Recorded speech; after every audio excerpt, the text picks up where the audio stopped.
It's Monday, August 21, and time for your Barbados Today morning update. Thanks for joining us. I'm Fernella Wedderburn. The Barbados Defence Force to join ranks with the Royal Barbados Police Force in the fight against rising gun violence. Word of this from Attorney General Adriel Brathwaite, who says the BDF will be called upon to assist in ensuring the public's safety. The AG's announcement comes in the wake of a number of gun-related murders and gun crimes. With the change in global society, Barbados has to be vigilant and ever cognizant that it is not immune from homegrown or external threats to its sovereignty. Recently, we have seen an increase in gun violence and gun-related crime, which, if left unchecked, will result in further deterioration in national security and public safety of this island. The Barbados Defence Force will be called upon to support the Royal Barbados Police Force in ensuring public safety. You, the men and women of the force, must stand ready to answer such a call, to quell this courage, this menace to our society. You must stand together, stand and be counted as part of a strong force, a vanguard which will not allow a few miscreants to threaten this island and dictate to the masses with their deviancy. Attorney General Adriel Brathwaite there addressing the BDF's 38th anniversary parade at St. Anne's Fort over the weekend. In other news this Monday, the best of the region's culture was on show at Kensington Oval last night at the official opening of CARIFESTA 13.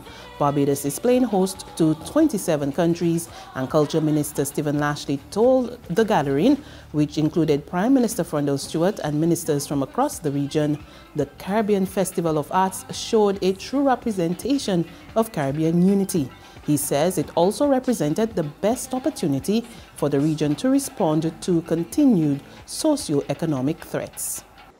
It ought to remind us that we need now more than ever to work even harder towards full regional integration. By our presence here this evening, we must, as a proud Caribbean people, rededicate ourselves to the dream of our forefathers of a united Caribbean politically, economically, and socially. Over time, efforts have been made to seek a new strategic direction for CARIFESTA. This new direction is intended to position the festival as a world-renowned mega-festival of Caribbean cultural and artistic excellence that brings economic benefits, unites the region, and excites all people. This new strategy demands that we leverage the comparative advantage afforded us by our natural, cultural, and human assets for economic development. In his address, CARICOM Secretary General Ambassador Irwin LaRocque described the Caribbean's premier arts festival as the cornerstone of the regional integration movement, in which he says Barbados is deeply committed. CARIFESTA returns to Barbados for the second time after 36 years. We know that this 13th edition will be as enjoyable and as well represented as CARIFESTA 4 was in 1981. This demonstrates in a tangible way Barbados' recognition of the significant contribution that culture and the creative industries can make to economic and social development here and in other member states. It reaffirms your commitment to CARICOM and to regional integration. This year we celebrate 44 years as a Caribbean community, and CARIFESTA has been with us from the beginning. As a cultural flagship, CARIFESTA is a highly valued CARICOM event that is near and dear to our hearts. Since its inception in 1972 in Guyana, it has given us a regional platform where we can share and exchange, showcase our talents, and in essence, assert our culture and celebrate ourselves. CARIFESTA 13 will be held at various venues across the island and will come to a close on August 27. Now, Barbados has 2 new cultural ambassadors. Culture Minister Stephen Lashley says the instruments of appointment will be conferred on soon on veteran Calypsonian Stetson Red Plastic Bag Wiltshire and Queen of Soca Alison Hines. The appointments of 2 previous ambassadors have also been renewed. And just recently, the Cabinet of Barbados has formalized the conferment of the title Cultural Ambassador on Rihanna.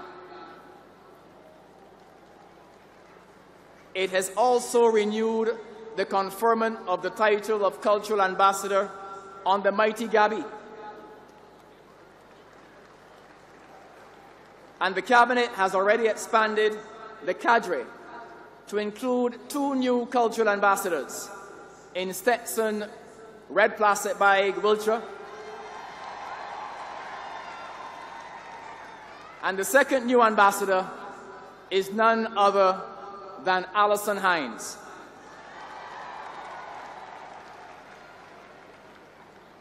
The formalities to have their instruments of appointment presented will shortly be put in place. In sports, the bowling action of West Indies off-spinner Craig Brathwaite goes under the microscope. This after the 24-year-old was reported with a suspect bowling action during the first test against England, which the hosts won at Edgbaston on Saturday. Brathwaite's bowling action will now be scrutinized further under the ICC rules, and he will be required to undergo testing within 14 days. During this period, Brathwaite can continue to ply his trade in the international cricket arena until the results of the testing are known. There's regional and international news after this short break. Good morning, Phillips & Company, may I help? Oh, certainly. One moment, please. Miss Phillips? Yeah? There's a lady on the line from the Nation newspaper who would like to speak with you. The Nation? Will she go on? Well, they're trying to sell us some ads. Look, don't make me laugh this morning. Ads in the Nation? They're real expensive, and for 1 year, nobody ain't buying them papers no more. Nobody ain't want to steal news. I hear reading Barbados Today online for free. So I tell she thanks for calling, but no thanks. We just advertising Barbados Today, families. Tell she is Barbados Today all the way. Okay, I'll pass on the message. Ma'am, are you still there? Oh, she put down. The Barbados Today, news you can trust. In news from the region, Bahamian police are appealing to residents to monitor their bank accounts closely. This as the force records over 80 incidents of ATM fraud. Vaughn Albury of ZNS News tells us more. Police say since early July, there have been 80-plus incidents of thousands of dollars gone missing from the bank accounts of a number of residents. Thieves, whom police believe are foreign nationals, have tampered with the ATMs of banks on Bay Street and Palmdale.